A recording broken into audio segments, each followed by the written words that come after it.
Deus. Enquanto o pastor chega, hoje à noite nós teremos uma deliciosa acarajé e abará, amém?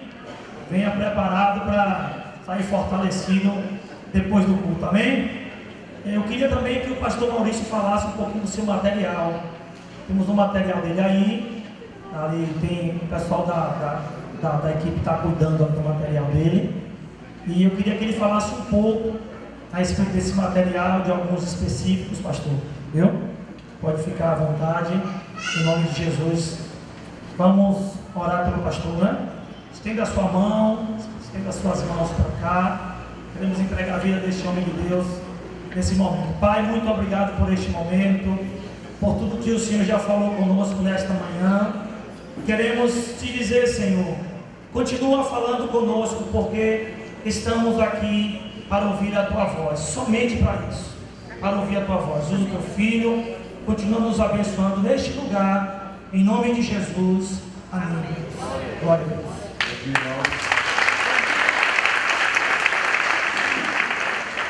Jesus abençoe seu coração nesse dia. Queridos, é um prazer enorme a gente estar aqui de novo, né, nessa manhã. Minha oração é que Deus possa nos conduzir, nos dar graça, sabedoria, possa continuar falando conosco, amém? Queridos, o material que a gente tem ali fora, a nossa base, queridos, ela tem um foco muito forte na área de cura e libertação. O nosso foco ministerial ali é o aconselhamento, é a cura, é a libertação. E todo material que a gente desenvolve na base, queridos, é voltado para isso, para pessoas que querem realmente dar uma resposta para a sua vida, querem crescer espiritualmente, emocionalmente. Um dos grandes problemas que a gente enfrenta hoje em dia, queridos, é que a gente terceiriza demais o conhecimento. Poucas pessoas têm disposição de sentar e ler um livro, assistir um DVD. A gente tem tanto material aí na internet, tanta coisa, que a gente poderia estar hoje vivendo um outro momento da nossa história, e a gente tem muita preguiça de fazer isso, infelizmente. Então a gente sempre quer que alguém prepare uma boa mensagem e pregue para a gente, Esses dias eu estava pregando em algum lugar aí, a irmã chegou para mim e falou: pastor, a gente tem um curso lá no Jogo, chama que Cuida da Alma, é um seminário de uma semana. Pastor, me passa os seus slides e tal, eu gostei do material. Eu falei: não vou passar não, minha irmã. Ela falou: mas por que, pastor? Não é de Deus? Eu falei: mas meu trabalho eu vou fazer. Eu falei: pega aí um livro, leia, senta, faça o seu material. Queridos, o problema nosso é que a gente não quer ler, a gente não quer estudar. A minha vida, ela mudou faz 7, 8 anos atrás, fazem 20 anos praticamente que eu estou em missão, 22 anos. Mas de 7 anos para cá que a minha vida tomou um outro rumo, quando eu decidi parar para realmente adquirir conhecimento. Eu sempre preguei durante o meu ministério, sempre ministrei, Deus sempre teve muita graça com a gente. Mas, queridos, pregação não é só unção, precisa ter conteúdo. Você precisa ter conteúdo para passar para as pessoas. E chega uma hora que esgota o conteúdo. E eu me vi numa situação que falei: Deus, ou eu vou parar para estudar e vou me preparar para dar o melhor para as pessoas, ou eu vou ter que parar de pregar, E foi aonde Deus me confrontou muito, queridos. Eu comecei a estudar e a me especializar em algumas áreas. Minha vida mudou completamente, minha família, meus relacionamentos, o relacionamento com meu filho. Então, queridos, ler, assistir um DVD hoje é uma coisa necessária nos dias que a gente está vivendo, Não adianta você também achar que as coisas vão acontecer na sua vida, queridos, cair do céu na sua cabeça e pronto, acabou. Tem muita coisa que você vai ter que trabalhar para isso, vai ter que gastar tempo. E esse material, queridos, nós temos livros ali que falam a respeito de família. Tem um livro ali que chama Avivamento do Ano Novo, que fala qual é o papel de um pai, qual é o papel de uma mãe, qual é o papel de um casal dentro da família. A gente tem um livro que fala sobre libertação, você vai aprender tudo. Como orar para quebrar uma maldição na sua família, como que você identifica uma maldição na sua família. A gente tem livro para jovens, A Face Oculta do Amor. Esse livro é excelente, queridos, é um livro de relacionamento. Toda pessoa que fosse casar, queridos, deveria ler esse livro. Obreiro Aprovado é um livro que fala sobre essas áreas da nossa vida que a gente não consegue vencer, que a gente vai, cai e levanta, vai, cai e levanta, vai, cai e levanta, esses ciclos de reprovações. A gente tem um livro sobre liderança, a cura e edificação do líder. Você que é um líder, trabalha no ministério, você precisa ter ferramentas para fazer isso. Então tem um livro ali que vai te ajudar. Nós temos um kit de DVD, queridos, que são 6 DVDs, que tem praticamente quase que todas as minhas mensagens, Tem um estudo que fala sobre vício emocional. Quer a maioria das pessoas são viciadas em procrastinar, raiva, ansiedade, vive debaixo desse jugo, não consegue romper. Tem um livro que fala, um DVD que fala sobre crenças, autorresponsabilidade, saúde emocional. Irmãos, é um material que, se você sentar em casa com a sua família, parar para assistir, você pode ter certeza absoluta, vai transformar a sua história. Lógico, não é todo mundo que tem condição de sair daqui diferente de Santana e ir para Curitiba fazer um curso. Mas você tem um curso na sua mão, um kit de DVD, que você pode sentar na sua casa, com a sua família e fazer um curso. Falar com seus filhos, olha, a partir de hoje, tal dia da semana, nós vamos sentar todo dia, nós vamos assistir um DVD, nós vamos discutir esse assunto, nós vamos crescer no reino de Deus.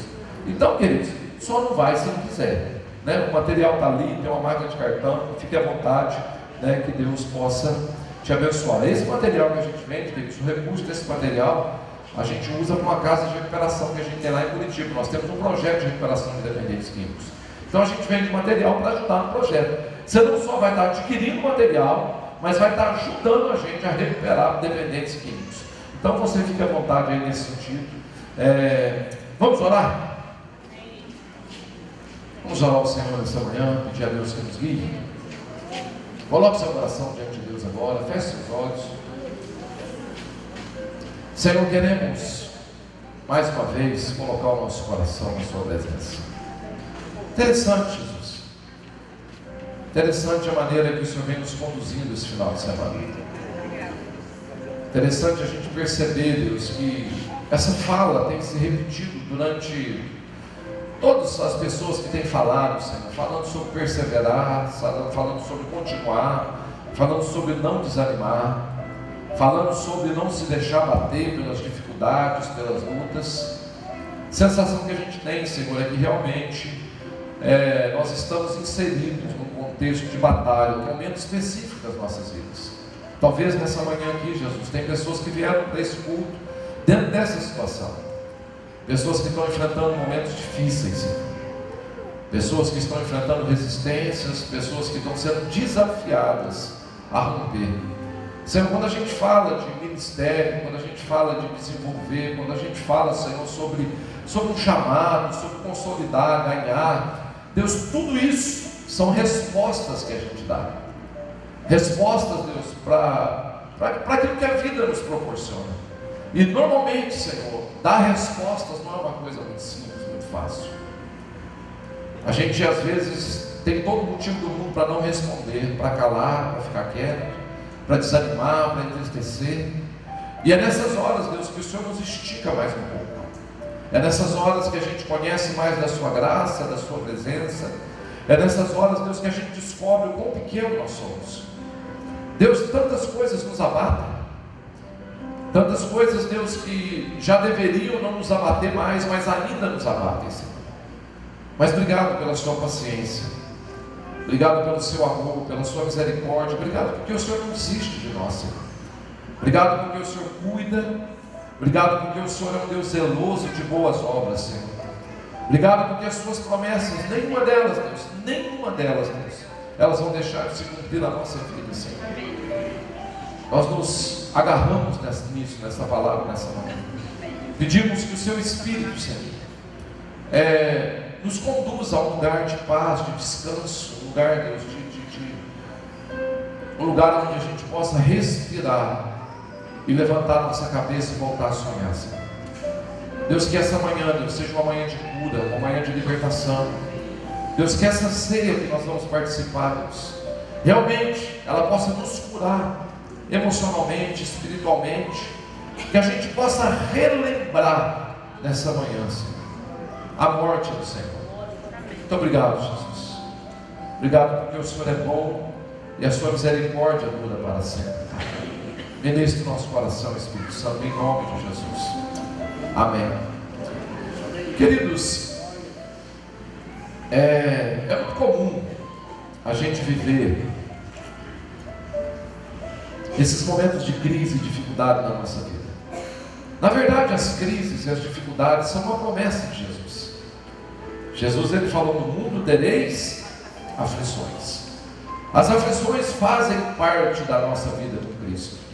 Algumas pessoas, elas chegam até a pensar que depois que elas convertem, elas enfrentam mais aflições na sua vida.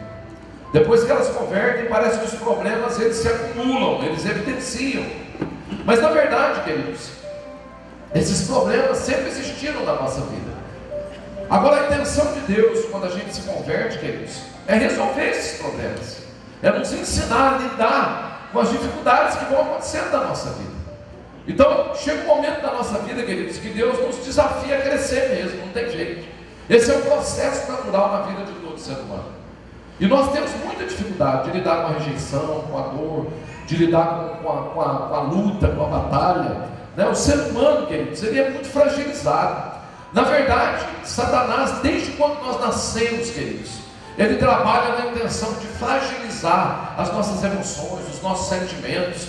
Quantas pessoas hoje são guiadas, são totalmente direcionadas pelos seus sentimentos? São pessoas sentimentais. Outros vivem no outro extremo da razão, são pessoas extremamente racionais, não tem nenhum tipo de sentimento. Mas o ser humano, ele vive essa batalha épica, essa batalha dos séculos. Então nós precisamos, queridos, crescer emocionalmente. E nunca na história da igreja, queridos, foi tão importante como esse tempo que a gente está vivendo, a gente ter fome e sede de justiça. A Bíblia diz: bem-aventurados que têm fome e sede de justiça, porque eles serão fartos. Queridos, nós não vamos prevalecer, a gente não vai conseguir dar continuidade se Deus não despertar no nosso coração, queridos, uma fome, uma sede por buscar a Deus. Esse tempo, queridos, da igreja, onde a gente vinha simplesmente no culto, se assentava no banco e ouvia uma palavra e ia embora para casa, esse tempo passou. Hoje, queridos, eu preciso ir além. Hoje eu preciso ter tempo além com Deus. Eu preciso gastar tempo para ouvir uma palavra, para buscar uma direção de Deus. Eu preciso gastar um tempo na oração. Eu preciso me envolver com o ministério. Eu preciso frutificar. A Bíblia diz que a árvore que não dá fruto, ela vai ser arrancada. Muitos dos nossos problemas, queridos, é porque a gente há muito tempo não está envolvido com nada. A nossa vida não tem significância. A nossa vida não alcança, não afeta. A nossa vida não toca ninguém. E quando eu me ilho, quando eu me assento solitário, quando eu faço do meu ministério só a minha vida, a minha casa, só o que eu tenho, queridos, eu começo a seguir os conselhos do meu coração. A Bíblia diz que aquele que se assenta solitário, busca os desejos do seu coração. Então, se eu quero realmente ter uma vida, queridos, extraordinária, uma vida abundante, que Jesus prometeu lá no livro de João, eu preciso me envolver, eu preciso ser corpo, eu preciso ser igreja, eu preciso ter uma ação. Irmãos, nós fomos criados por Deus para isso. Eu preciso me envolver. Agora, qual que é o grande problema dessa geração? Qual que é a grande dificuldade que a gente vê hoje, por exemplo, quando você lê um congresso como esse, né? Posicione-se ao seu chamado. E são frases bonitas de efeito, mas qual que é o grande problema que as pessoas não conseguem se posicionar? Qual é o grande problema que as pessoas não conseguem, queridos, ser inspiradas por Deus? Lá no livro de João, 1 João capítulo 2, versículo 14. 1 João 2, 14. Tem um texto interessante, queridos, que eu queria ler com você nessa manhã. 1 João capítulo 2, versículo 14. João, ele está escrevendo, queridos, aqui a dois públicos de pessoas. João capítulo 2, versículo 14. 1 João capítulo 2, versículo 14. Está no finalzinho da sua Bíblia. 1 João capítulo 2, versículo 14. Quem encontrou, diga amém. Amém. Quem não encontrou, diga misericórdia. Botei um pouquinho. 1 João capítulo 2, versículo 14. Olha o que a Bíblia diz: eu vos escrevi, pais, porque já conhecestes aquele que é desde o princípio. Eu vos escrevi, jovens, porque sois fortes, a palavra de Deus está em vós, e já vencestes o maligno. Eu vou ler novamente. Eu vos escrevi, pais, porque já conhecestes aquele que é desde o princípio. Eu vos escrevi, jovens, porque sois fortes, a palavra de Deus está em vós, e já vencestes o maligno. Amém? Queridos, João, ele está escrevendo aqui a dois públicos distintos. É uma conexão geracional de pais e filhos. É um conceito de família. É um conceito, queridos, que abrange a estrutura de uma sociedade. Quando você pensa, entendeu, em uma sociedade bem sucedida, você não pode de maneira nenhuma descartar a família. A família é o pilar da sociedade. Por isso, queridos, que o ataque de Satanás sempre foi e sempre será na família. Quando se desestrutura uma família, queridos, você não desestrutura só uma família, uma casa. Você desestrutura uma cidade, um estado, um país, uma nação. Você desestrutura um futuro, um sonho, um projeto. Quando você olha para aquele povo no Egito que estava há 400 anos como escravos, debaixo de uma mão de um faraó, um cara endemoniado, oprimindo aquele povo. E aquele povo começa a orar para que Deus nos resgatasse do Egito. Quando Moisés então vai para tirar o povo do Egito, o faraó fala com Moisés, fala, não, você pode ir. Depois das pragas e tudo aquilo que aconteceu, o faraó fala com Moisés, não, você pode levar o povo, mas as crianças ficam. Interessante, irmãos, como sempre Satanás, ele trabalhou nessa questão de interromper a nova geração. Moisés falou, não, os nossos filhos vão conosco. Aí Faraó falou, não, os bens ficam. Mas quando você vai lendo, queridos, e vai entendendo o contexto da história, quem que entrou na terra prometida? Os filhos. Não foram os pais, foram os filhos. Quando Satanás viu que Deus ia tirar aquele povo do Egito, irmão, Satanás falou, eu vou interromper, eu vou ficar com os filhos. Satanás não tem medo de você, Satanás não tem medo de mim, das minhas orações, dos meus cantos. Eu não oro para Satanás, eu oro para Deus. Eu não tenho nada a ver com Satanás, na verdade. Eu não estou lutando contra Satanás. Jesus já fez isso na cruz do Calvário, amém? Sim ou não? Glória a Deus. Aleluia. João fala que Satanás é o inimigo vencido. Uma geração de jovem que tem uma consciência de já vencer o inimigo. Agora, qual é o problema? Para vergonha de muita gente está sendo vencido por um inimigo que já foi vencido. Irmãos, nós estamos no pó da bagaceira. Tem que orar mesmo. Agora, quando a gente pensa em Satanás, Satanás é um inimigo milenar. Quando a gente fala em espíritos familiares, as pessoas não dão confiança para isso. Elas acham, não, batalha espiritual, libertação, isso não existe. Irmãos, é questão de inteligência quando você pensa em espíritos familiares. Quantos anos você acha que Satanás existe? Antes de você nascer, seu pai nascer, sua mãe nascer, seu bisavô, tataravô, Satanás já existia. Existem demônios, queridos, que acompanham a sua família há 100, 1000 anos atrás. Esses demônios são espíritos familiares. Qual que é o papel desse demônio? Mapear, conhecer você, os pontos fracos da sua família, aonde todos caíram, aonde todos tiveram problemas. Então, irmãos, o problema é que Satanás conhece muito mais de nós do que nós mesmos. Satanás sabe muito mais sobre o nosso ministério do que a gente mesmo. Satanás sabe aonde tocar, sabe aonde mexe, sabe aonde tentar. Irmãos, Satanás é um estrategista. Os projetos de Satanás, irmãos, não tem nada a ver com levar ninguém para o inferno. Até porque o inferno não foi nem criado para nós. A Bíblia diz que o inferno foi criado para Satanás e os seus demônios. O medo de Satanás, queridos, é que eu e você, a gente descubra quem a gente é e o que a gente pode fazer na face da terra. O medo de Satanás é que eu agora curado, sarado, eu vim lá da bagaceira, Deus demorou para me curar, está me curando, me limpando ainda, mas o medo dele, quer dizer, é o meu filho, que agora está sendo criado no lar evangélico, que vem nos cultos, que está cheio de Deus. Esses irmãos, essa outra geração que está vindo aí, vai virar a história da igreja na face da terra. Quantas promessas nós estamos resgatando? Quantas palavras nós estamos resgatando? Quanta coisa já está sobre a nossa família, que o pai não deu conta, o avô não deu conta, o bisavô não deu conta, e agora nós estamos dentro da igreja, e o nosso papel agora é chegar diante de Deus e falar: Deus, eu quero reivindicar tudo aquilo que está na minha família, que eles não deram conta de cumprir, porque a sua palavra diz que nenhuma das suas bênçãos vão caducar sobre a minha vida. Você não tem ideia, queridos, do que está dentro de você. Você não tem ideia do que Deus pode fazer na sua família, na sua casa, no seu ministério, no seu chamado.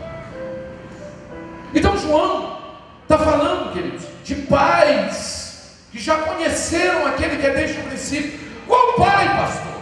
Os pais de família, os pais da igreja, os líderes. Irmãos, a nossa geração precisa de pais. Nós precisamos de referencial de homens de Deus, de mulheres de Deus. Nós precisamos de gente, irmãos, que a gente possa olhar e falar: não, tem jeito. Pais dessa geração. Agora, não é qualquer pai. Não é um cara que se levanta e fala: eu vou ser pai de uma geração, eu vou ser pai de uma nação, eu vou ser pai de uma igreja, eu vou ser pai de um povo. Não! João está falando, queridos, de pais que têm uma característica importantíssima: pais que conhecem aquele que é desde o princípio. Muito se fala de Deus nesses dias. Na verdade, nunca se falou tanto de Deus como se fala nesses dias. Você vai na rua, tem alguém entregando um folheto. Você liga um rádio, tem alguém pregando. Você põe uma mensagem na internet, tem alguém ensinando sobre Deus. Nunca se falou tanto de Deus, mas nunca se conheceu tão pouco de Deus como se conhece nesses dias. Como que Deus, queridos, tem sido tão mal apresentado? Como que as pessoas apresentam Deus baseado na sua ferida, na sua dor, na sua frustração? Não, Deus vai te punir, Deus vai te quebrar a perna. Se Deus te pegar, Ele vai te matar. Sabe o que as pessoas apresentam para outras pessoas? O poder de Deus. Sabe qual é o problema nosso? Que apresentaram para nós um Deus onisciente, onipresente, onipotente. Um Deus que faz tudo, que sabe tudo, que está em todos os lugares. Um Deus que pode resolver todos os problemas. Quantos vieram para a igreja achando que seus problemas iam acabar? E você descobriu que agora que começou. Irmãos, o que você vê por aí é mais propaganda enganosa, porque o que muda a vida de uma pessoa não é o poder de Deus, é a natureza de Deus. Jesus não veio para mostrar poder. Quando Satanás pegou Jesus no deserto e falou: se tu és o Filho de Deus, transforma essa pedra em pão. Jesus falou: não. Isso aqui para mim é fichinha, se eu piscar eu transformo. Mas eu não vim para demonstrar poder. Eu vim para demonstrar natureza. Nem só de pão viverá o homem, mas de toda palavra que sai da boca de Deus. Se Deus falou, eu não preciso provar nada para mim.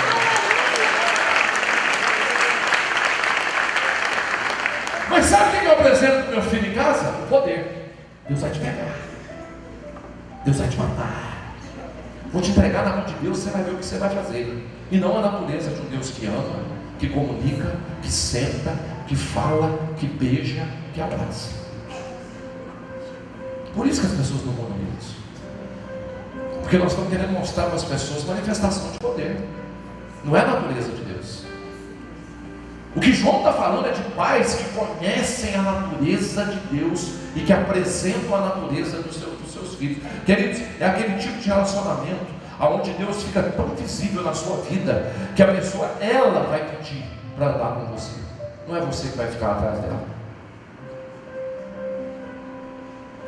A gente hoje cria templos sofisticados, e glória a Deus por isso, que a gente tem condição. Tomara que a gente faça templos para caber de 50 mil pessoas, porque elas vão vir, pode esperar. Esse tipo de seminário está acontecendo mais agora, queridos, porque Deus está curando a igreja. Sabe por quê? Porque vai vir uma multidão de gente precisando de. Nós estamos vivendo um tempo profético na igreja. Sabe o tempo que nós estamos vivendo? Aquele tempo de quem é limpo, limpe-se mais, e quem é sujo, suje-se mais. Irmãos, não escandaliza com a bagaceira que você vai ver aí fora, não. Não escandaliza não, vai piorar muito. Sabe por quê? Porque quando eles chegarem no fundo do poço, eles vão voltar. para mim e para você cuidar. E aí eu preciso ser um pai que inspira. Eu preciso ser um pai curado. Eu preciso ser um pai que olha para esse menino todo arrebentado, já experimentou de tudo, não tem mais solução na vida. Eu preciso olhar para ele e falar: tem jeito para a sua vida. E eu vou caminhar com você. E você vai ver onde você vai chegar. Queridos, o que nós conhecemos de Deus? Cadê os pais dessa geração? Cadê os pais que já conhecem aquele que é desde o princípio? No mundo, queridos, onde nós somos imediatistas, onde nós queremos respostas rápidas, no mundo onde a gente não sabe esperar, no mundo onde a gente não sabe lidar com o depois, quando a gente não sabe lidar com espera, amanhã, o mundo que a gente quer tudo para agora, o mundo que a gente negocia princípios e valores em função do que a gente quer, um mundo, queridos, onde o ser humano tem um buraco dentro dele que nada preenche. O cara está pequeno, quer crescer. Ai, não preciso crescer não. Cresce, quer arrumar uma namorada. Arruma uma namorada, quer casar. Casa, quer ter um filho. O casamento está chato demais, isso aqui vira um inferno. Aí vem os meninos, querem que os meninos cresçam. Os meninos cresceram, quer ser avô. Tá avô lá velhinho, fala que ia voltar atrás e começar de novo. Irmãos, a gente não aproveita as fases da nossa vida. O solteiro não sabe ser solteiro, a criança não sabe ser criança, o casal não sabe ser casal. Eu vivo tentando dar o próximo passo na tentativa de resolver um problema que já começou lá atrás. Sabe por quê? Porque eu não tive paz. Porque me faltou um pai, um orientador, um pai de uma geração, um homem que conhece a Deus, um homem que pudesse chegar para mim e falar: fica tranquilo, vamos esperar o processo, vamos passar lentamente. Queridos, como que a gente se desespera fácil? Como que a gente vive preocupado, ansioso, tomando decisão, irmãos, que cada vez mais nos mergulham. Como que eu estou no domingo pensando na segunda, estou na segunda pensando na terça, estou na terça pensando na quarta? Como que eu não vivo o dia de hoje? Queridos, como que eu não dou um beijo que eu tinha que dar hoje, que eu não dou um abraço que eu tinha que dar hoje? Como que eu não falo? Esses dias eu vi um pai que no Facebook, um pastor amigo meu, perdeu um filho com 22 anos, 23 anos. Irmãos, eu nunca perdi um filho, mas eu não sei que tamanho de dor que isso é. Mas eu acho que uma dor não tem fim. Mas ele estava chorando, irmãos, na internet, falando: ô filho, eu queria tanto que você estivesse aqui para te dar um beijo. Só mais um dia para te dar um abraço. Para poder sentar com você, para a gente conversar. Eu queria tanto, só mais um dia. E eu fiquei pensando: quantos têm essa oportunidade todo dia e está deixando para amanhã, e quando amanhã chega vai chorar porque não fez? E eu sei disso tudo, irmãos, e eu continuo vivendo da mesma maneira. Quem onde está? A gente não se conhece mais. A gente não conhece mais a esposa, a gente não sabe quando ela está bem, está mal. A gente não se conhece mais, irmãos. A gente está perdido no nosso universo. E aí, como é que nós vamos falar de trabalho? Ganhar mensalidade, circular, enviar, como é que nós vamos falar disso? Se eu não estou ganhando, nem eu. Se eu não estou dando conta de lidar comigo, com as minhas emoções, se eu me tornei uma ilha dentro de mim, se eu não inspiro mais ninguém, se o meu sonho é que amanhã, quando eu amanheça vivo, me livre da depressão e da ansiedade, para mim já está bom. As pessoas não têm mais ambição, queridos. As pessoas não conseguem acreditar a longo prazo, planejar a longo prazo. As pessoas não conseguem dar continuidade. Queridos, eu começo, não termino, começo, não termino, começo, não termino. Eu vou e paro, eu vou e paro. Quantos de nós aqui, queridos? Quer ver uma coisa simples? Quem aqui já treinou na academia? Faz um exercício físico. Quem já comprou uma esteira, pô? Que aquilo virou uma maldição na sua vida, está lá, olhando para a sua cara. Fala: você não vai usar no nome de Jesus. E eu sei, irmãos, que se eu continuar comendo, bebendo, desabaseadamente do jeito que eu estou, irmãos, eu vou desenvolver uma doença. Só que eu continuo fazendo. Eu não tenho condição emocional de parar e falar, vou tirar um tempo. E qual que é a minha desculpa? Eu não tenho tempo. Eu atendi um pai, irmãos. Eu trabalho numa casa de recuperação, ele chegou lá. E o filho dele jogou a mala por cima da cerca da casa de recuperação. Entrou, fechou o portão e falou para ele, nunca mais você vem me ver. Esquece que eu sou seu pai. Esquece que eu sou seu filho. Esquece que um dia nós moramos na mesma casa. Pelo amor de Deus, esquece. Esse homem é um deputado federal, estadual. Ele saiu na rua chorando, eu fui atrás dele, abracei ele. Eu nunca vi um pai chorando tanto na minha vida. Ele me abraçou e falou o seguinte, Maurício, eu daria tudo que eu tenho para ter meu filho de volta. Pessoas que trabalharam a vida inteira para juntar dinheiro e agora estão dispostas a dar todo o dinheiro que tem para ter um filho de volta. Eu olhei para esse pai e falei, rapaz, Deus pode fazer um milagre. O senhor acredita? Ele falou, é só Deus, irmãos. 6 meses depois, esse pai estava visitando o menino. E ele chegou com todo medo da reação do filho ao ver ele. E esse menino estava esperando ele no portão. Quando ele entrou, o filho ajoelhou no pé dele e falou, pai, eu queria te pedir perdão. Glória a Deus. Por tudo aquilo que eu te falei. Irmão, se a gente começar a voltar o nosso coração para Deus, nós estamos enrolados.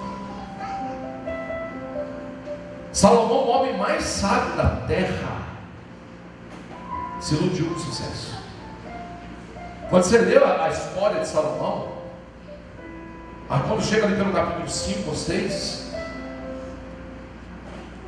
Salomão, ele estava oferecendo sacrifício para Deus, estava no alto. Ele disse que Deus se impressionou, apareceu para Salomão em sonho e perguntou, Salomão, o que você quer que eu te faça? Salomão chegou para Deus e falou, Deus, eu quero que o Senhor me dê sabedoria. Irmãos, essa palavra caiu tão no coração de Deus, que Deus falou para Salomão, rapaz, eu não vou te dar só sabedoria não, eu vou te dar bens, riquezas, eu vou te dar tudo que um homem pode imaginar, e não vai ter ninguém na face da terra como você. Salomão saiu dali, irmãos, o homem mais sábio da terra.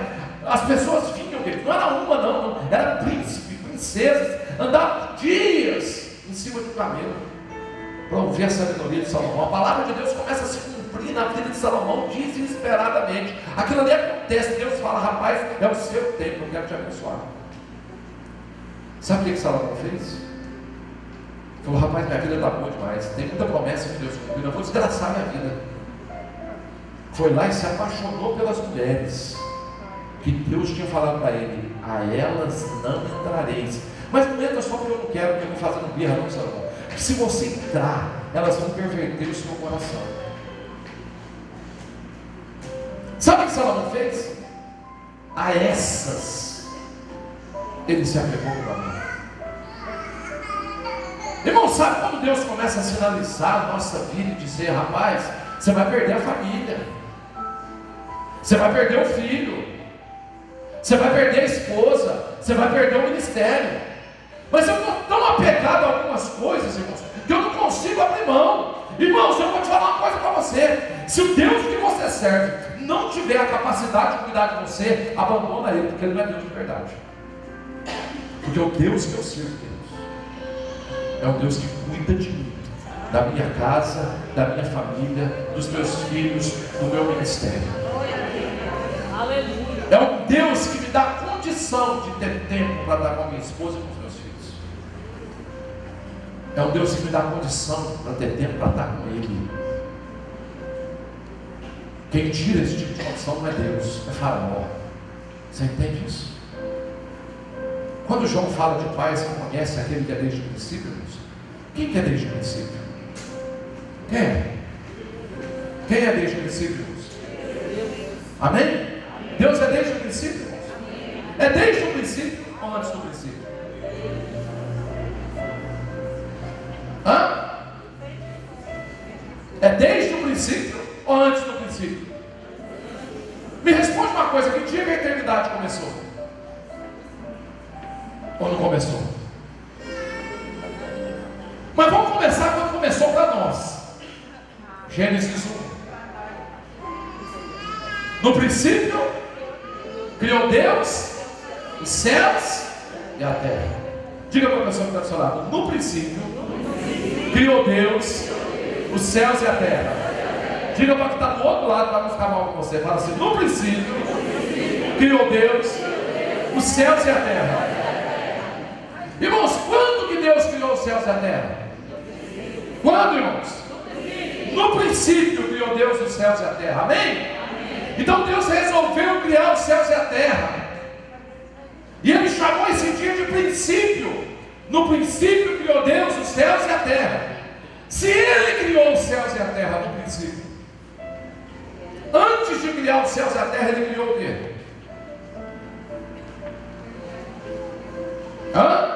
O princípio. Se Ele criou os céus e a terra no princípio, para criar os céus e a terra, primeiro Ele criou o quê? Se Ele criou o princípio, Ele é antes do princípio, sim ou não? Sim. Como é que você cria uma coisa se não for antes? Amém? Então a gente tem uma matemática aqui, irmãos. Princípio, não, Deus, princípio, céus e terra. Diga, Deus, princípio, céus e terra. De novo, Deus, princípio, céus e terra. Essa é a sequência: Deus, princípio, céus e terra. Amém? Tudo que aconteceu depois do princípio, que foi os céus e a terra, existia antes do princípio. Aonde? Como é que Deus criou todas as coisas, irmãos? Gênesis 1.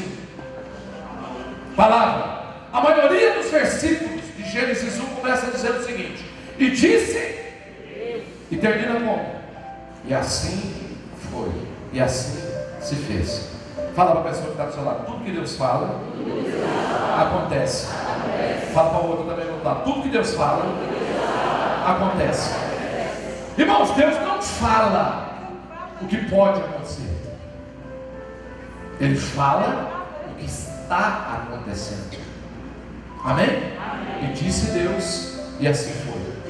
Irmãos, se tudo que Deus fala acontece, Deus não pode falar qualquer coisa. Amém? Sim ou não?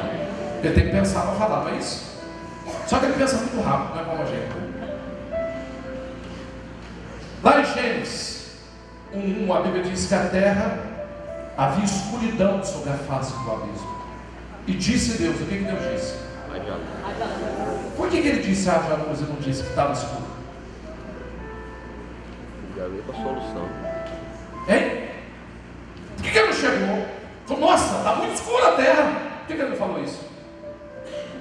Por que ele olhou para a escuridão, mas ele não falou da escuridão? Ele falou: haja luz. Porque Deus não fala o que Ele está vendo, Deus fala o que Ele quer ver. Deus não fala o que Ele está vendo, Ele fala o que Ele quer. O que é a fé? É a certeza absoluta do quê? Das coisas que não, mas que sim. A fé não se baseia no que eu estou vendo, mas no que eu quero. Quando Deus olhou para a terra e viu a escuridão, Ele não se baseou no que Ele estava vendo, Ele baseou no que Ele queria ver. A Bíblia diz: o justo viverá pela fé. Sem fé é impossível agradar a Deus. O que é fé? É não me basear no que eu estou vendo, mas no que eu quero ver. Quando você vive no mundo aí, você fala o que você está vendo ou o que você quer ver? Dentro da sua casa, você fala o que você está vendo ou o que você quer ver?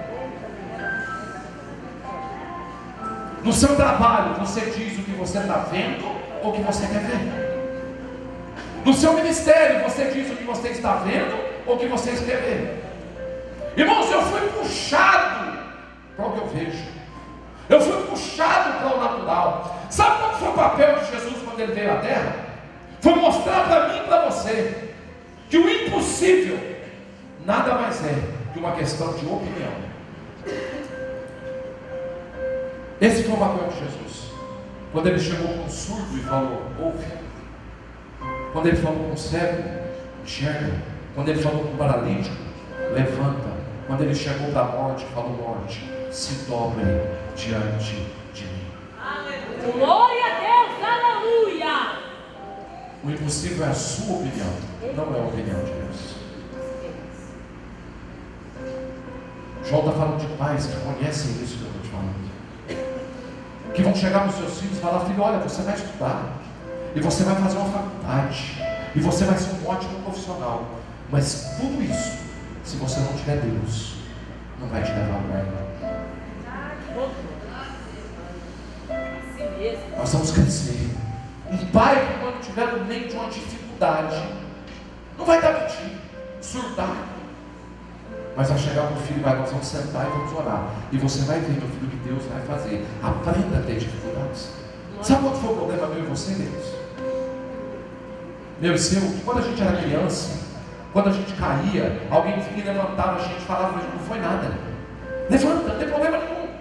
Pode levantar, não está. A criança chorando, arrebentada de chorar. Alguém vinha e falava assim, não pode levantar, não tem problema nenhum. E aí ele caía de novo, vinha uma pessoa levantava de novo, não, Jesus cura, não chora não foi nada. E o joelho ralado. E esse menino foi aprendendo, irmãos, que se cair, é só levantar. Que dor não existe. Machucado é coisa da minha cabeça. Caiu, levanta. E aí ele ficou adulto, eu e você estamos aqui. E aí a gente cai na vida, apanha. E a gente simplesmente levanta como se nada tivesse acontecido. A gente não processa a queda. A gente não aprendeu a pedir ajuda quando a gente tem dor. A gente não aprendeu a falar da doença. E aí é comum você ver pessoas que estão chorando debaixo do chuveiro. De noite, quando põe a cabeça no travesseiro, desabando. Por quê? Porque não sabe chegar para alguém e falar, me ajuda em nome de Jesus, porque eu não estou aguentando caminhar sozinho. E quando eu não sinto dor, eu acho que os outros também não sentem. E eu passo a ferir, a machucar. Eu passo a olhar para os outros como se eles não tivessem nenhum tipo de sentimento. Então é comum o marido chegar em casa, irmãos, sentar no sofá, estabelecer o território dele, e ai de quem ousar entrar nesse espaço, morre. Porque ele acha que foi o único ser humano no mundo que teve um dia difícil. É o marido que chega em casa, a esposa está mal, passou o dia inteiro ruim, ele nem olha para o rosto dela. E a esposa que não percebe mais quando o filho está mal. Queridos, o que está acontecendo com a gente? Cadê os pais que conhecem aquele que é desde o princípio? Sabe uma das características, irmãos, de Jesus que mais me impressionavam? Quem já foi em supermercado, irmãos, e tomou uma carrinhada no calcanhar? Esse osso-sempre, quem já tomou? Irmãos, dói? Aqui não tem demônio, irmãos, na vida. Pior que você vida. A pessoa que bate, irmãos, ela sabe que dói. E ela pede desculpa toda constrangida. Nossa, me perdoa. A vontade que você tem para perdoar, mas vira o calcanhar aí. É a vontade que ele tem. O sangue chega escorrendo no canto da boca. Irmãos, quem que anda no meio de uma multidão olhando para cima? Se você chuta com a vaiada da pessoa que está na frente, irmãos, você é uma dor infeliz. Como é que Jesus, andando no meio de uma multidão, ele para, olha para cima e fala para aquele moço, desce? Como? Como é que Jesus estava andando olhando para cima? Como é que Jesus, no meio de uma multidão, todo mundo apertando, tocando, Jesus para e fala, alguém me tocou? Os discípulos, não, Senhor, todo mundo está te tocando, para isso, está com algum problema. Está todo mundo te encostando, te pegando, te tocando. Jesus falou, não, para aí. Alguém me tocou, porque de mim saiu virtude. Aleluia. Irmão, Jesus não passava pela vida das pessoas, ele estava na vida das pessoas. Glória a Jesus. Sabe qual é o problema? Eu tenho passado pela vida dos meus filhos, eu tenho passado pela vida dos meus discípulos, eu tenho passado pela vida como se pessoas não existissem mais. Todo mundo me toca, todo mundo me chama, todo mundo me quer, mas eu não percebo mais ninguém. A única dor que eu percebo é a minha. É verdade. Eu não me identifico mais com a dor do outro. É muito fácil eu olhar para alguém que está vivendo um momento de crise e dizer, isso, é por isso. É muito fácil eu olhar para uma criança e esperar que ela tenha um comportamento de um adulto, quando eu, que sou adulto, não estou conseguindo dar uma resposta para uma criança. É muito fácil eu pegar e espancar um menino que quebrou um copo, porque eu não estou dando conta de lidar com a minha vida, a vida que eu construí. E aí eu descarrego nele aquela carga emocional. É muito comum a gente ver aqueles crianças virando demônios da noite para o dia. O menino que é um anjo, nossa, meu filho é um anjo, é um presente de Deus. Vai lá, quer um trem lá, vira um capeta na mão. Você fica um capeta dentro de casa. É muito comum. É muito comum eu transferir para os outros, queridos, e principalmente, queridos, para pessoas que não têm condição, a minha carga emocional. Sabe o que Jesus falou? Você quer ser meu discípulo? Você quer andar após mim? Você quer andar na minha pegada? Compre, irmãos, o DVD que tem o preço de ser um discípulo. Jesus falou, olha, pegue a sua cruz e me segue. Irmãos, cruz hoje virou padrão, virou símbolo de tudo. Mas a cruz, quando Jesus foi crucificado, irmãos, era um símbolo de vergonha, de fracasso. Uma pessoa que morria crucificada, ela carregava a cruz dela, para ela dizer para a sociedade, sabe o quê? Eu não dei conta, eu não fui competente o suficiente, eu fracassei, eu estou carregando essa cruz por conta dos meus erros, dos meus fracassos, porque eu não fui capaz o suficiente de lidar com isso tudo. E aí, agora eu estou carregando essa culpa é minha, eu estou assumindo para vocês a minha culpa. Quando Jesus carregou a cruz, queridos, ele estava assumindo a minha e a sua culpa. Agora sabe o que eu faço? Eu pego a minha culpa, coloco na esposa. Te larguei por isso, por isso e por isso. Eu pego a minha culpa, a minha incapacidade de ser pai, de lidar com a responsabilidade que eu assumi quando eu engravidei alguém, e coloco na criança. Não, vocês que não acabam com a minha vida. Eu atendi um pai. Chegou para mim e falou, pastor, eu estou com filho em casa, o senhor precisa me ajudar. Esse menino é um demônio. Pastor, pensa no menino. E eu comecei a pensar. Ele pediu, eu pensei. Pastor, eu já perdi meu emprego. Meu casamento está por um triz. Minha casa está uma bagunça, pastor. Eu comecei a imaginar um menino de 18 anos, problemático, viciado em droga. Falei, cara, irmão, vamos internar ele. Vamos levar uma casa de recuperação, tem uma casa lá. Pastor, não dá não. Falei, lógico que dá, mas tanta gente conseguindo, por que ele não pode conseguir? Pastor, como é que eu vou internar um menino de 2 anos? Falei, irmão, sai daqui agora. Procura um profissional, você está em estado terminal. Pergunta para a pessoa que está do seu lado, a quem pertence a sua paz? Pergunta para ele. Jesus falou, eu vos dou a paz. A minha paz vos dou. Pergunta para a pessoa que está do seu lado, para quem que você deu a sua paz? Ah, fulano acaba com a minha vida, pastor. Mentira. Fulano revela você.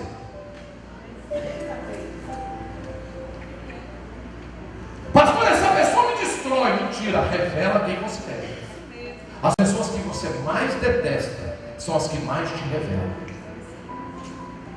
Revela a sua incompetência para lidar com aquele assunto, a sua incapacidade, falta de envergadura para lidar com aquilo. Ao invés de eu ser humilde e dizer, não, eu preciso me desenvolver nessa área, eu mato a pessoa. Irmãos, Abel revelou Caim. Abel e Caim chegam para fazer um sacrifício para Deus. Abel traz uma oferta. Deus olhou e falou, rapaz, que coisa extraordinária. Seu coração, sua oferta, gostei demais, recebi.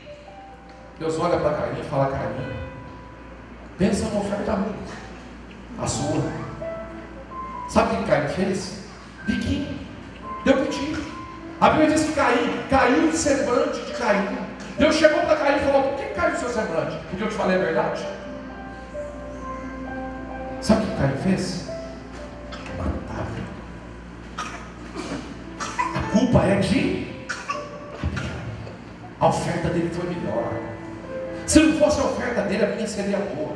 Irmãos, quando Deus te desafia a ser melhor, bom pai, bom líder, e quando eu estou falando de pai, eu estou falando de pais aqui, meu irmão, de pai, de Jesus. Quando Deus te desafia, qual que é a sua reação? Qual é? Aonde estão esses pais, irmãos, que vão manifestar a natureza de Deus, que vão aprender a ter envergadura para lidar com seus filhos, com as dificuldades, com as circunstâncias? Aonde estão, irmãos? Que conhecem a Deus de verdade, que se dobram diante de Deus com humildade. Irmãos, sabe quem que Deus não resiste? Um coração contrito e quebrantado. Esse Deus não resiste. É aquele homem que erra, mas que diz para Deus, errei. Glória a Deus. Errei, estou disposto a consertar. Aonde está essa geração, irmãos? Aí a gente olha para a necessidade de líderes e tanta gente no mundo hoje a gente entende, é fácil para isso. É muito fácil. Eu tenho 2 filhos, querido, Israel e o Davi. O Davi é meu filho mais novo, 15 anos, e o Israel é meu filho mais velho, 17 anos. Esses meninos, queridos, são uma escola de Deus para mim. Eu cresci 70% do meu ministério, eles aprenderam com os meus filhos. Olha só, quando Deus criou o casamento, o homem, a mulher, Adão e Eva, o que Deus queria na verdade? Que você tivesse do seu lado uma pessoa que te revelasse e que fizesse de você uma pessoa melhor.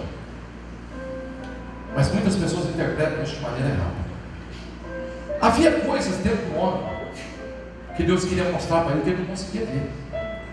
Deus falou: vou tirar, vou colocar a cor para você ver. Da onde que a Eva saiu? Da onde? Aonde que a Eva estava? Dentro do homem. Deus falou: vou tirar. E fez a mulher. Quando você olha para a sua mulher, os defeitos dela estavam dentro de você.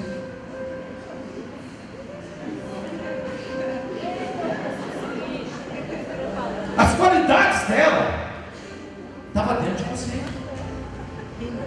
Aí eu quero matar, irmãos. Eu quero matar, porque quem quer ver defeito? Então tem hora que eu olho para minha mulher e falo: rapaz, isso é uma desgraça na minha vida. Como é que Deus me deu um trem desse? Tem hora, nossa Jesus, sem ela eu não consigo viver meia hora. Porque na verdade o conflito não é com a pessoa, é com quem? É comigo. É a minha alma, é Deus me dizendo.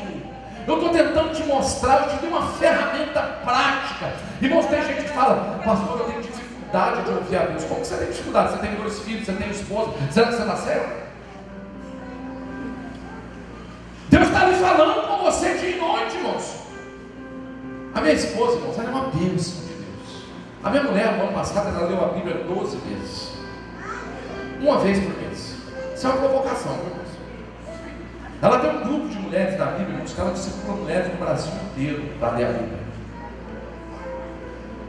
E assim, minha mulher é muito calma sempre, tranquila, sossegada. Quando eu casei, irmãos, eu era um cara agoniado, cheio de raiva, de ira, de uma família toda disfuncional. E a pessoa que gosta de uma briguinha, né, irmãos? Ela gosta de brigar, não é verdade? E tem dia que a gente quer dar uma brigada, não tem jeito. E eu acordava naquele dia, irmãos, querendo dar uma brigada e tal. Eu falava: amor, você me ama mesmo? Eu falava: eu te amo. Eu falava: não briga comigo em nome de Jesus. E a pior coisa que tem, irmãos, é você brigar com uma pessoa que não quer brigar. Você vai para matar a pessoa, ela te abraça e fala: ô, meu, me perdoa em nome de Jesus. Não quer perdoar não, rapaz. Nós temos que brincar. E aí eu fui convivendo com aquilo. Eu falei: oh Deus, pelo amor de Deus, o que eu faço para provocar essa mulher? E um dia, irmão, eu arrumei uma briga comigo mesmo e coloquei ela comigo. Falei: hoje nós vamos brigar. E eu arrumei uma confusão, irmãos. E no final da briga, que eu briguei comigo mesmo, pus ela no meio, ela ficou só me olhando. Eu decidi, falei: vou aplicar nessa mulher uma arma secreta. Quando eu era solteiro, irmãos, quando as pessoas me machucavam, me feriam, eu tinha uma arma secreta, era indiferença. Alguém sabe o que eu estou falando? Indiferença dói mais do que o tiro. Mata mais do que uma metralhadora. Falei: vou ficar uma semana sem conversar com essa criatura. Irmãos, uma semana sem olhar na cara dela. De noite na cama, cabia uns 15. Eu deitava na beirinha, ela vinha chegando, eu ia descendo. E ela acordava de manhã, irmãos, cantando e lavando louça. E eu sujava a louça mesmo para arrebentar. Falei: agora vem. Enchia, ela lavava tudo e cantava e dava uma sapateada. Eu falei: não é possível, irmão. Aquilo foi me incomodando, porque o efeito estava dando ao contrário. Uma semana não resolveu nada. Eu falei: vamos ampliar o prazo. 15 dias. Fiquei 15 dias sem falar com ela, irmãos. E ela nada. Nem aí. Aí não aguentei mais. Em 15 dias eu cheguei nela, ela estava na pia, lavando louça, eu bati no ombro dela e falei: pai do senhor, mãe. Ela falou: pai do senhor. Eu falei: você não tem coração, não? Ela falou: por quê, meu bem? Eu falei: meu amor, faz 15 dias que eu não converso com você. Você não percebeu? Ela falou: lógico, eu percebi. Eu falei: então, Eu falei, não, meu velho, pensei que você estava querendo ficar um tempo sozinho, eu respeitei.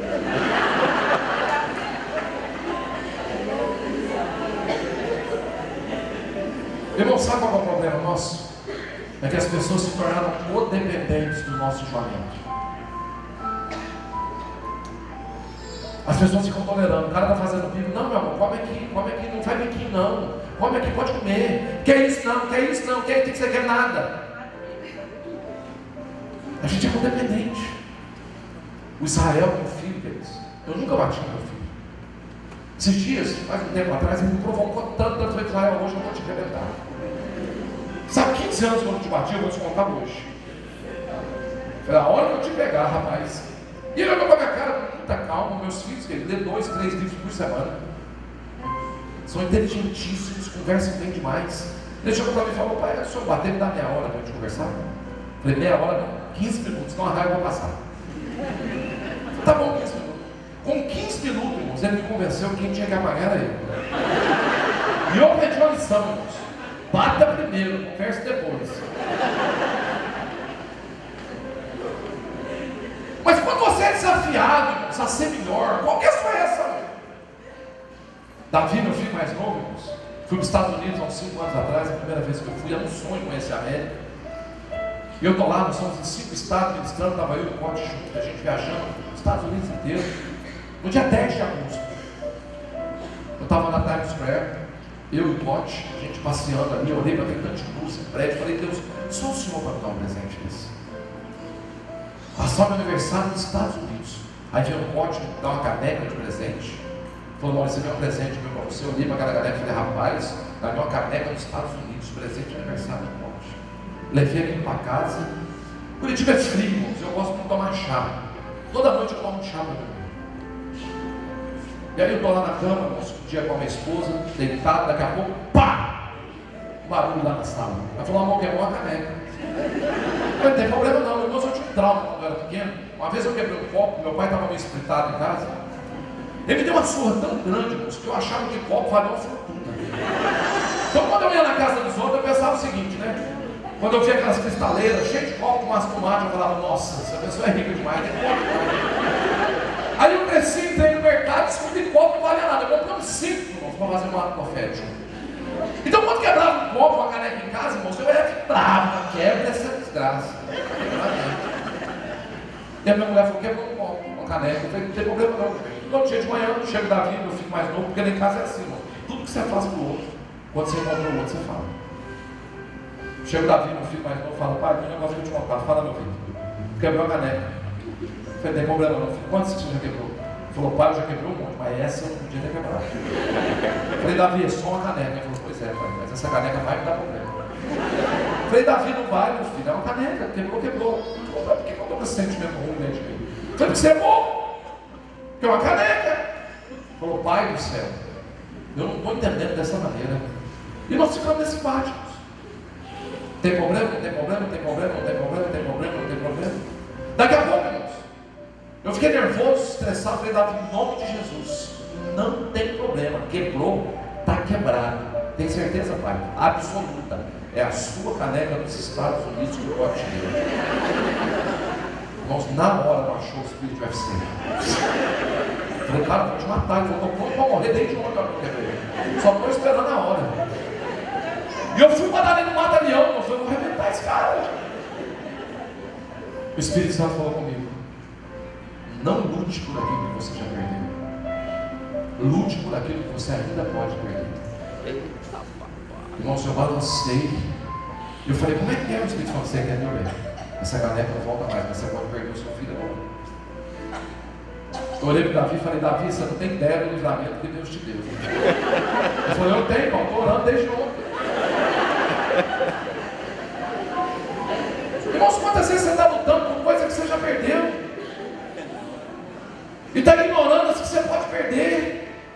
Sabe por quê, queridos? Porque a gente quer apresentar para as pessoas o poder de Deus, não a natureza de Deus.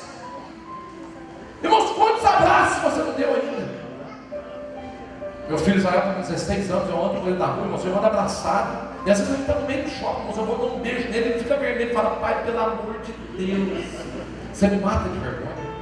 Eu falei, por quê? Porque eu te dei um beijo, pai? Olha o meu tamanho. Eu falei, mas você era pequeno. Ele falou, pai, você está doido. Mas quando eu ando com ele na rua, irmãos, eu falo, vou dar um gelo nele. Eu ando longe, ele vem encostando, até me abraçar.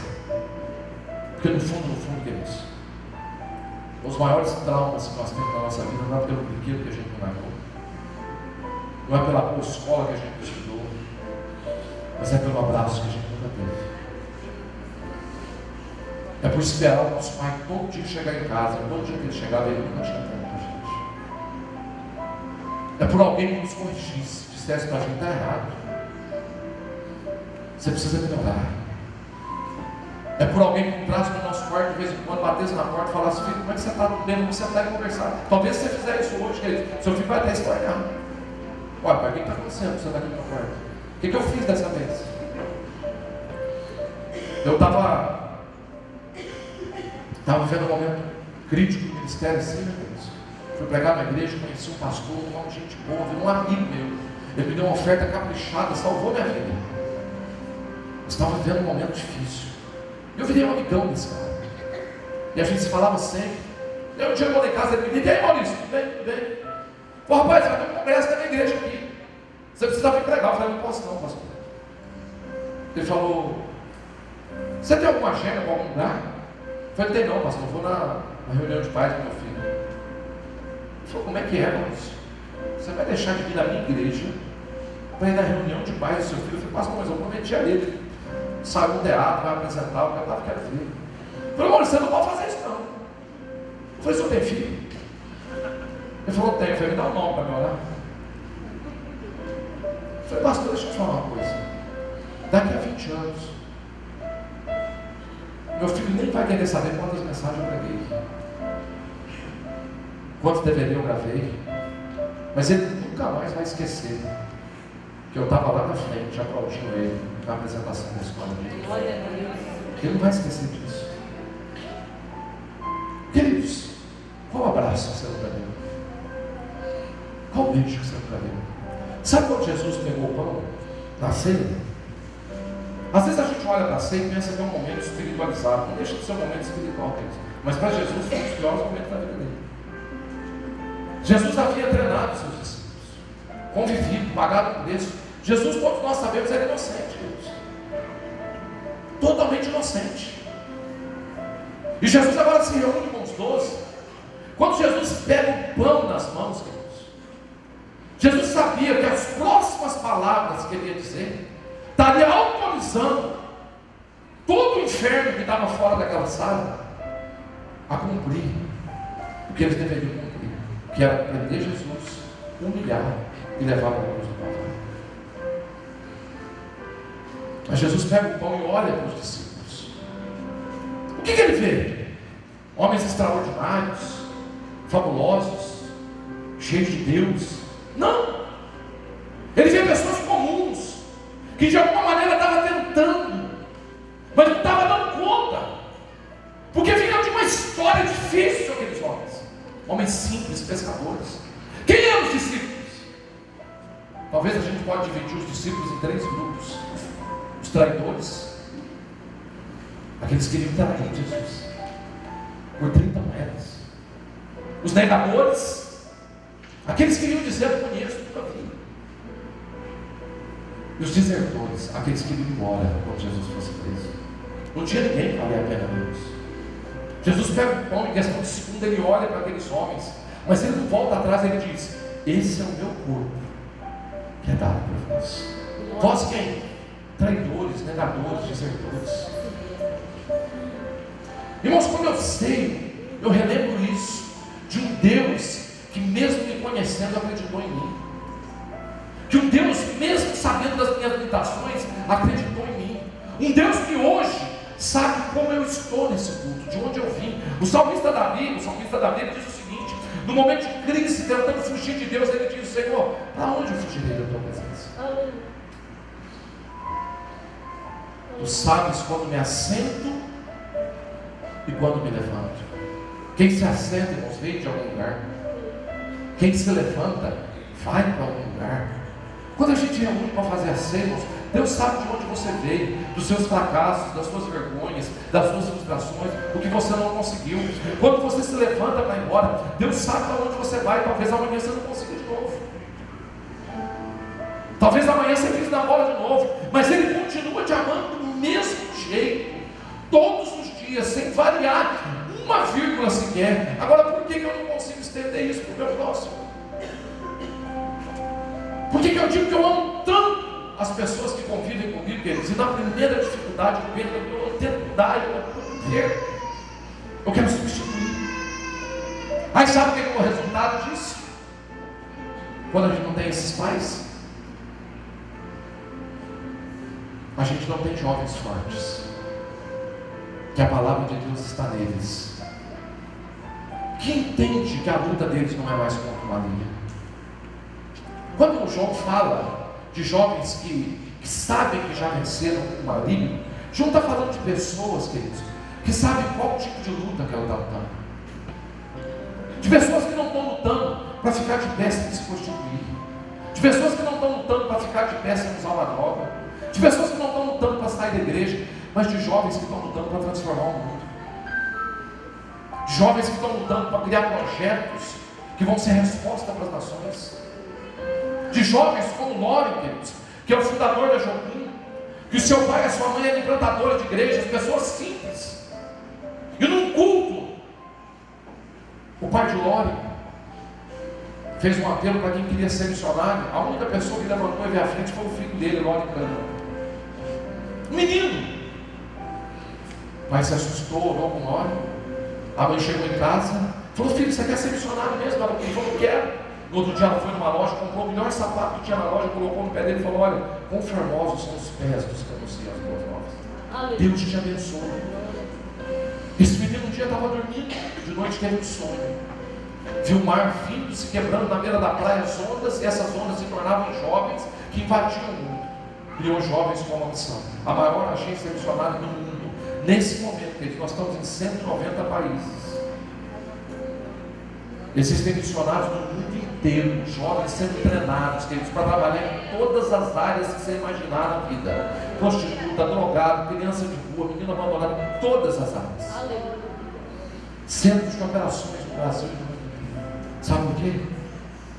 Porque um jovem estava lutando a luta certa. Queridos, aonde está essa geração de jovens que tem a palavra de Deus, que sois fortes? Quando eu vi aquele jogo, a baleia azul, todo mundo preocupado com a baleia azul, eu falei: o problema não é a baleia azul, é os pais azuis, é as famílias azuis. O que leva uma criança de 12 anos, queridos, entender e tomar uma decisão tão brutal de acabar com a vida, porque ela pensa: não vale a pena viver? Aonde estão os inspiradores dessa geração? Aqueles que dizem: não vale a pena viver, vale a pena lutar. Aonde estão, queridos? Quem assistiu aquele filme, O Resgate do Soldado Ryan? Quem assistiu? Quem não assistiu, assista. É um discipulado. Tem uma cena, queridos, que o soldado Ryan está no campo de batalha e um dos generais dele resolve dar a vida para aquele menino. Ele morre para o menino ficar vivo. E esse soldado, queridos, nesse último momento de batalha ali, o general olha para ele e diz o seguinte: olha, faça valer a pena. Faça valer a pena. Irmãos, quando eu vi essa fala, eu me reportei direto para a cruz do Calvário. Eu vi Jesus sendo crucificado e olhando da cruz para baixo, olhando para mim, dizendo: Maurício, faça valer a pena. O que Deus está dizendo para mim, para você no momento de ceia, queridos, quando eu tomo o pão e o vinho na mão, que eu relembro a morte do Senhor, é essa frase: faça valer a pena. Irmãos, o que você está fazendo com a sua vida? O que você está fazendo? Com o que você realmente está disposto a gastar a sua vida? Não guarde, queridos, não morra com os beijos dentro de você, não morra com os abraços dentro de você, não morra com as palavras de carinho dentro de você, não morra com os compromissos dentro de você, não morra com isso.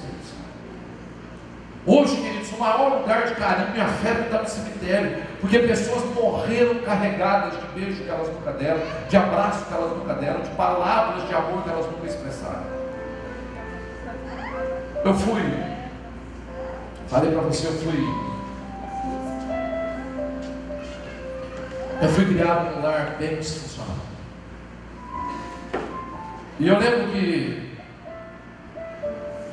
em casa, irmãos, não tinha muito abraço, carinho, muito beijo. Eu abracei meu pai, acho que ele tinha uns 40 anos, e foi quase um crime, porque eu tinha que agarrar ele para abraçar. Então em casa não era comum, queridos, a gente falar, se comunicar, beijar, sentar junto. Na hora do almoço, irmãos, era na sala, na varanda, na cozinha, na televisão, cada um no seu celular, cada um na sua vida, irmãos, cada um no seu canto, não tinha família. Então eu cresci desse jeito. Quando eu me converti, eu falei com Deus,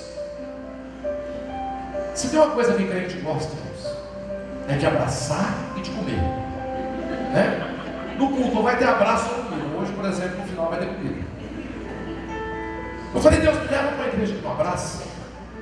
Deus falou comigo, não existe essa igreja não, irmãos. Igreja que não abraça mesmo.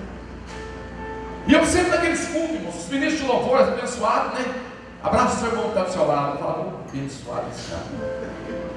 Eu tinha uma dificuldade de expressar carinho, amor. Quando eu me casei, minha mulher falou comigo, olha, você me ama mesmo. Eu falei, amor, mais que tudo nesse mundo. Ela falou, mas por que eu não sinto? Eu falei, porque você não quer. Eu falei, amor, mais quero.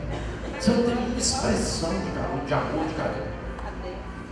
E aí eu fui convidado para pregar na igreja. O tema era aniversário da igreja, o tema era amor. Ame o seu próximo como a si mesmo. E eu precisando viajar, pregar, fui convidado para ir no domingo, cheguei no domingo, preparei uma mensagem. Crente que não ama é propaganda enganosa. Subi no púlpito para pregar, irmãos, era uma igreja comprida, bem comprida, não tinha porta na lateral, só uma porta no fundo, umas janelonas do lado. E quando eu estava pregando, você via lá na rua, irmãos, era uma porta só bem estreitinha da igreja. Eu estou lá pregando sobre amor, falando que crente que não ama é propaganda enganosa, e se você não tem amor, você não tem nada, e tal, o Espírito Santo falou comigo, você é hipócrita demais. Eu falei, por quê? Você está pregando nos outros que você não vive. Eu falei, eu vim aqui para pregar, não vim para viver. E no conflito dentro de mim, irmãos. E aí daqui a pouco aparece um homem no meio da porta. Pessoa gordinha, fofinha, olhou para mim, eu olhei para ele. Deus falou comigo, eu te trouxe aqui para abraçar esse homem. Eu falei, mas eu não vim aqui para abraçar ele. Irmãos, eu me perdi todo na tentativa de pensar como é que eu vou abordar esse homem para dar um abraço nele. Você não está muito perto da minha fortaleza. E ele olhando para mim, eu falando, estou morto, vou ter que abraçar esse homem. Comecei a me perder, daqui a pouco eu olho, irmãos, fui para a igreja, lá para a porta da igreja, ele tinha subido e saído. Eu falei, é agora, fechei meu computador, eu falei, gente, Deus abençoe, cada um se vira para mal o outro aí e vamos embora. Peguei meu computador, não estou saindo da igreja, quem que aparece na porta? O cidadão. Eu levei um susto tão grande quando eu vi ele, irmãos, que eu pulei dele, eu falei, posso te dar um abraço? Ele falou, pode. Eu abracei. Coloquei a cabeça no ombro dele, aquele homem fofinho, eu fiquei até com o negócio bom. Deus falou comigo, agora segura ele e não solta. Eu falei, como é que é? Segura ele e não solta. Eu passei a mão por trás dele assim, eu segurei. E ele me abraçou, é o pastor da igreja. E eu estou lá, irmãos, abraçado com aquele homem, o culto acabou, o povo querendo sair, nós dois na porta. Deu uns 10 minutos, 15 minutos, a barriga começou a suar, ele pôs a mão por baixo e falou assim, tá bom, Deus abençoe. Eu falei, tá bom não, segura firme. Eu falei, Deus, só não tinha outra hora para me curar. Deus falou, não solta ele. Irmãos, 20 minutos, 30 minutos, todo mundo querendo sair, comentando, rapaz, esse cara vai matar o pastor. E Deus falou, não solta ele. Eu falei, não vou soltar. Eu falei, eu vou esperar ele desmaiar. Porque eu falei, ele caiu no espírito, e aí eu me saí bem dessa. Eu comecei a apertar ele para ver se ele desmaiava. Irmãos, pensa um homem forte, não desmaiava de jeito nenhum. 40 minutos eu agarrava o homem todo na porta da igreja. Daqui a pouco Deus falou comigo, eu vou fazer igual você sentir o que ele está sentindo. Eu falei, não precisa fazer não, porque eu já estou com a vergonha. Irmãos, eu não soltava aquele homem por nada, porque eu não sabia o que eu ia falar para ele na hora que eu soltasse. Quando Deus falou comigo, eu vou fazer sem sentir o que ele está sentindo, eu tive uma visão. Eu vi um velório, Eu estava chegando de longe nesse velório. Quando eu fui chegando, eu fui conhecendo as pessoas que estavam no velório. A maioria eram meus amigos, pastores, amigos. E aí eu fiquei mais preocupado, andei mais depressa. Quando eu cheguei mais perto, eu vi meus 2 filhos debruçados na beira do caixão, chorando. Pai, não morre, pelo amor de Deus. Não morre, só tem que criar gente. Como é que a gente vai ficar sozinho? Pai, tem misericórdia, não morre. Eu andei mais rápido quando eu olhei dentro do caixão. Eu estava morto. Eu falei, pronto, Deus ia matar o homem e resolveu matar ele no lugar dele. Deus mata ele mesmo. Cada um se esconder.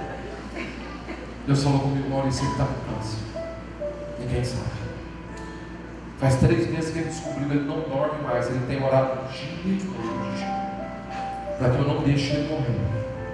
Porque ele quer criar os filhos dele. Eu vou fazer você sentir agora a dor que ele está sentindo.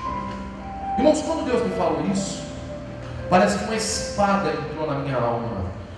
Eu nunca senti tanta dor como eu senti naquele dia na minha vida, uma dor emocional. A sensação que eu tinha é que eu ia morrer naquele lugar, na porta daquela igreja. Falei, hoje eu vou morrer aqui. Nós ficamos mais ou menos 1 hora chorando. O pessoal que estava em volta começou a chorar. Depois de 1 hora mais ou menos, Deus falou comigo, Maurício, pode soltar ele. Eu curei ele. Eu falei, Deus, eu não fiz nada. Como é que o senhor curou?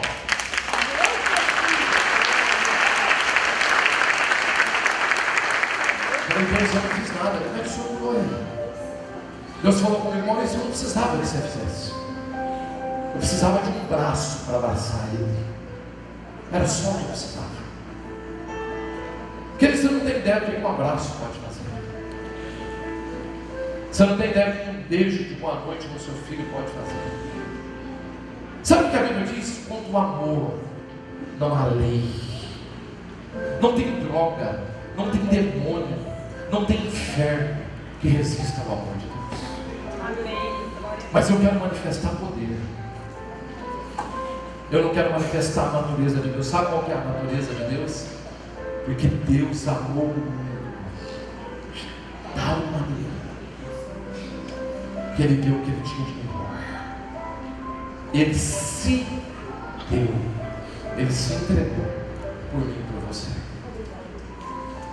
Sabe por que a gente não consegue às vezes consolidar, ganhar? Porque o problema está lá atrás. É maior do que a gente pensa. Comece em casa. Comece a consolidar um filho, uma esposa. Comece a ter a capacidade de chegar em casa, irmãos, e perceber, olhar para a esposa, dizer para ela, olha, como é que você está? Você está bem? Você está mal? Como é que foi o seu dia? Mas a gente, queridos, não está percebendo mais ninguém. A gente não percebe mais a dor do outro. Me fala uma coisa, sabe aquele dia que você veio no culto, queridos, que você não vem para ouvir uma palavra? Que você não vem para ouvir um louvor? Tudo que você estava precisando era de um abraço. Mas a gente está muito preocupado com a gente mesmo, queridos, que as pessoas sentam e estão morrendo do nosso lado. Mas a gente não percebe mais. E aí fica quase que impossível ganhar, consolidar e circular. Nós precisamos repensar nossa vida enquanto a gente tem tempo. Porque se tem uma coisa certa nessa vida, queridos, é a morte. E ela pode acontecer quando a gente menos espera. Então que você não termine a sua vida chorando com um beijo que você não deu, chorando com um abraço que você não entregou. Que o seu filho no seu caixão, queridos, não chore mais de alegria do que de tristeza, dizendo, não vai fazer tanta falta. É hora da gente repensar o nosso evangelho antes da gente cear. Que isso significa o corpo de Cristo. Se coloque de pé, eu quero orar com você.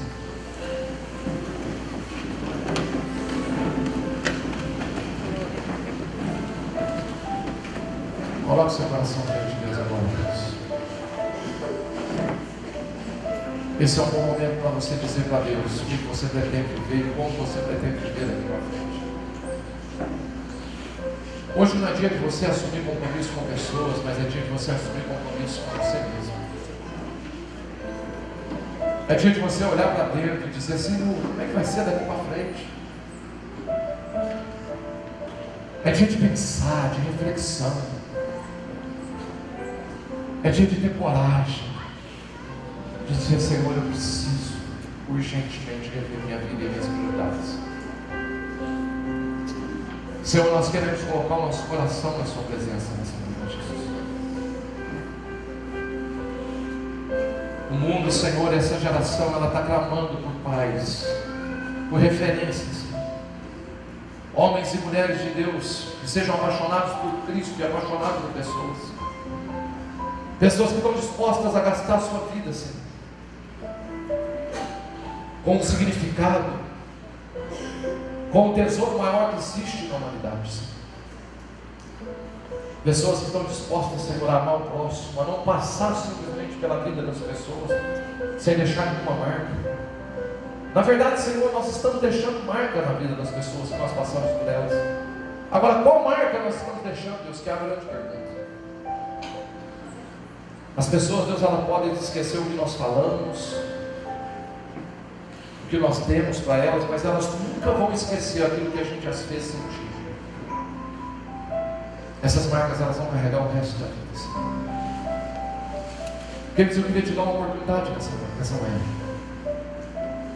Talvez você precise rever essa área na sua vida, e você precisa de uma graça de Deus. Talvez você não vai conseguir sozinho mesmo. Fala: Deus, eu não vou conseguir. Eu não sou essa pessoa, mas eu quero me tornar, eu quero ser uma pessoa diferente. Se você precisa disso, venha aqui à frente, eu quero orar com você nessa manhã. Um dos primeiros passos para a gente começar a mudar a nossa vida é a humildade. É reconhecer diante de Deus que a gente não tem, querido. Se tem coisa que é só Deus mesmo. Mas o que Deus precisa de mim, de você, é a nossa disposição, é a nossa coragem de dizer para Deus: Senhor, não dá mais para viver assim.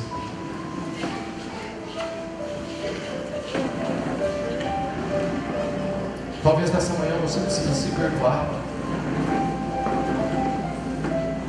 Talvez você precise olhar para dentro de você e dizer: não, eu quero, pastor, eu preciso me perdoar, porque eu já fiz tantas dessas bobagens da vida, eu machuquei tanta gente. E talvez eu não acredite mais que eu possa ser diferente. Talvez você vai precisar de uma disciplina muito maior que você mesmo. Talvez Deus está te chamando hoje para o maior desafio da sua vida, travar a maior batalha da sua vida. Mas quando Deus nos desafia a fazer algo, é porque Ele mesmo está dizendo: eu estou liberando uma graça especial para que isso aconteça na sua vida. Ore agora, Deus. Ore como você for, você sincero com Deus. Diga com Deus: Deus, eu gostaria de ser uma pessoa diferente. Ore, fale com Deus nessa manhã. Fale com Deus dos seus pontos fracos. Diga: Senhor, eu não quero mais ser assim. Eu não quero ser mais arrogante, orgulhoso. Eu não quero. Eu não quero mais andar nesse ritmo que eu estabeleci, onde eu estou matando todo mundo para correr junto comigo. Quanto tempo faz que você não para dizer eu te amo, para ouvir eu te amo? Seu tempo está vazio. Senhor, está a tua igreja aqui nessa manhã, Jesus.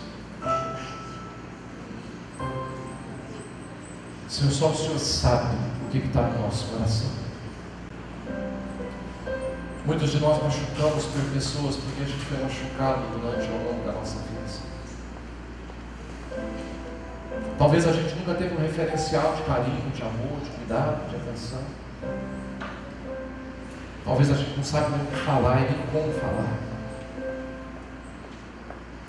Por isso nós estamos na sua presença nessa manhã, Jesus.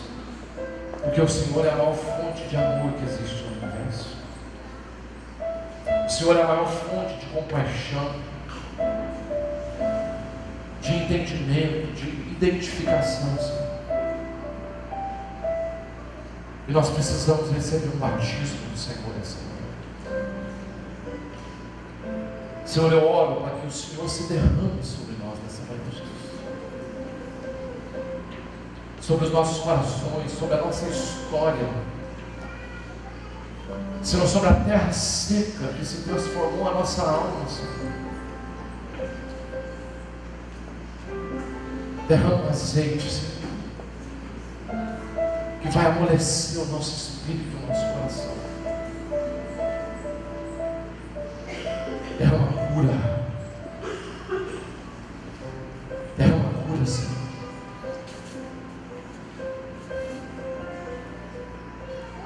Abraça uma pessoa que está do seu lado.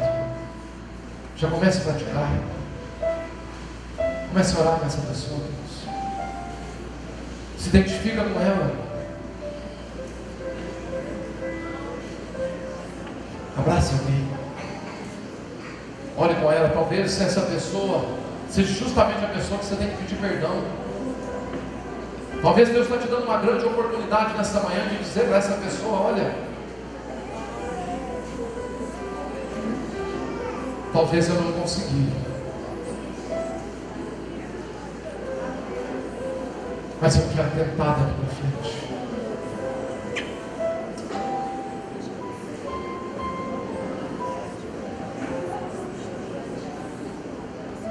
Senhor, em nome de Jesus,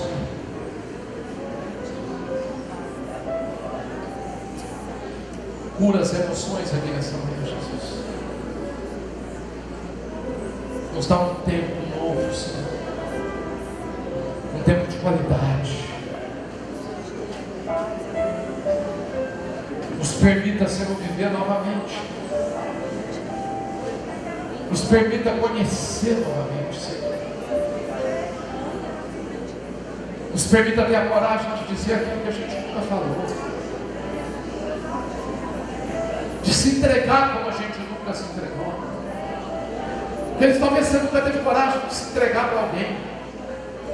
De abrir de verdade o seu coração para alguém. A vida te fez muito demais. Mas hoje de manhã você está tendo essa oportunidade de abrir o seu coração e deixar alguém entrar.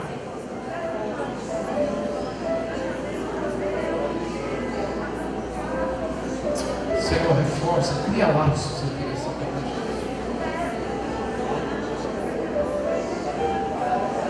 Ao participarmos do pão, Senhor, do fim nessa manhã, Jesus, que a sua vida possa estar na nossa vida, que Cristo em nós seja a esperança da glória. Eu vou te dar um conselho, meu Deus, diga que você ama. Quando você chegar em casa hoje, diga palavras que você nunca disse. Diga que você ama, diga o quão especial essa pessoa é para você. Ainda que isso seja gigante, diga para essa pessoa como ela tem sido bênção na sua vida, como ela tem sido importante, como ela tem sido primordial para que você chegue até onde você chegou.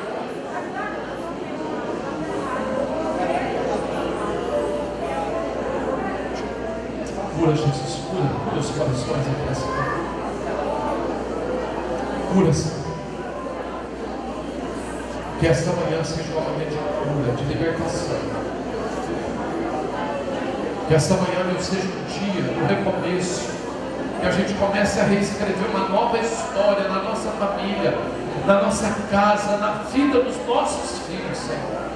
No nosso casamento, no nosso relacionamento. Senhor, que o seu corpo, o seu sangue, Senhor, flua em nós, em nome de Jesus. Em nome de Jesus.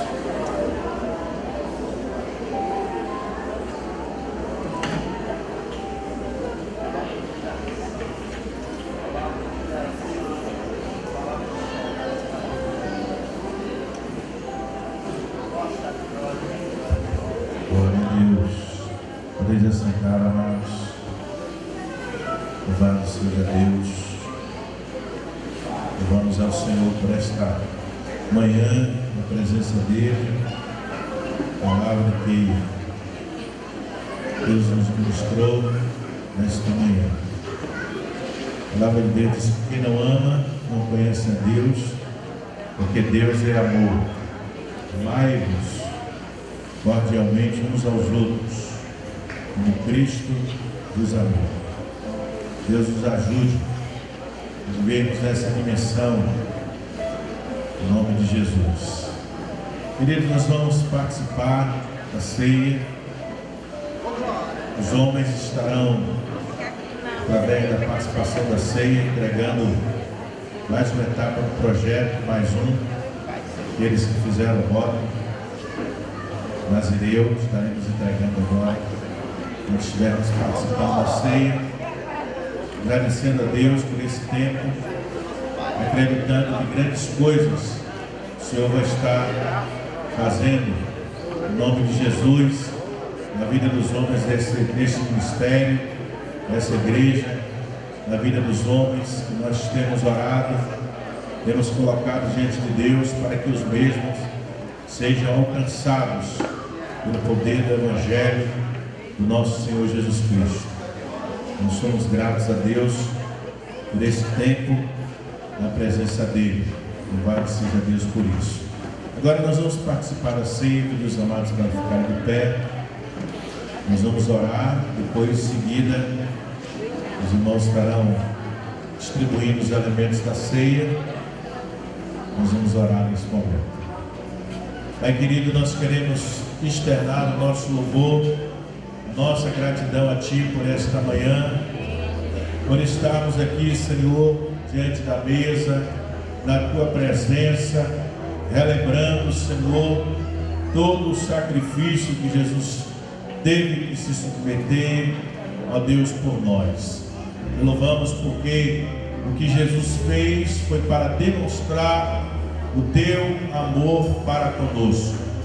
Deu a Sua própria vida, derramou o Seu sangue, o Seu corpo foi mutilado, foi moído por causa das nossas transgressões. E a Tua palavra, Senhor, nos declara que tudo que Jesus Cristo fez por nós foi por amor. Ele nos amou primeiro. Nós somos gratos pela grande prova de amor que nos foi dada através de Jesus Cristo, o Teu Filho. Pedimos a Tua bênção para este momento, quando nós estaremos comendo pão e bebendo vinho, e sejamos revestidos da plenitude da presença de Cristo, e que nós possamos amar como Cristo nos amou. Em nome de Jesus, nós oramos, consagrando as nossas vidas e este momento, e pedimos a Tua bênção em nome de Jesus. Amém. Glória a Deus. Aleluia. Amém. Podem distribuir os elementos.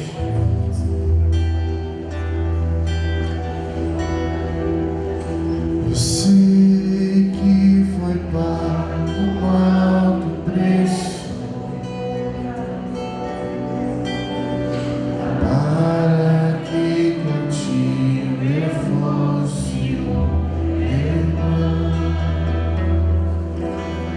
Quando Jesus derramou sua vida, Ele pensava em mim, pensava em nós. Eu sei que foi pago um alto preço para que contigo eu fosse meu irmão. Jesus derramou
morrer por nós, está naquela oração que Jesus fez, para que todos sejam um. todos sejam assim como Jesus, ele era um com o Pai. A palavra de Deus diz, na noite que o Senhor Jesus foi traído, ele tomou o pão, deu graças, partiu, deu aos seus discípulos e disse: tomai, comei, isto é o meu corpo que é partido por vós. Tomamos todos o pão.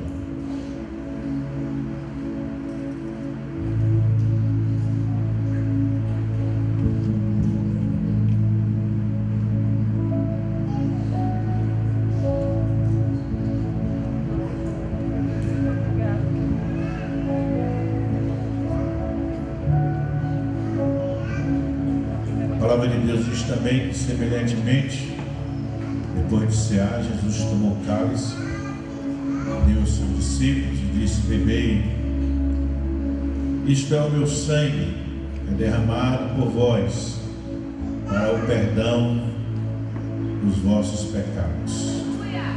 Fazei isso em memória de mim. Participemos todos e vamos ouvir.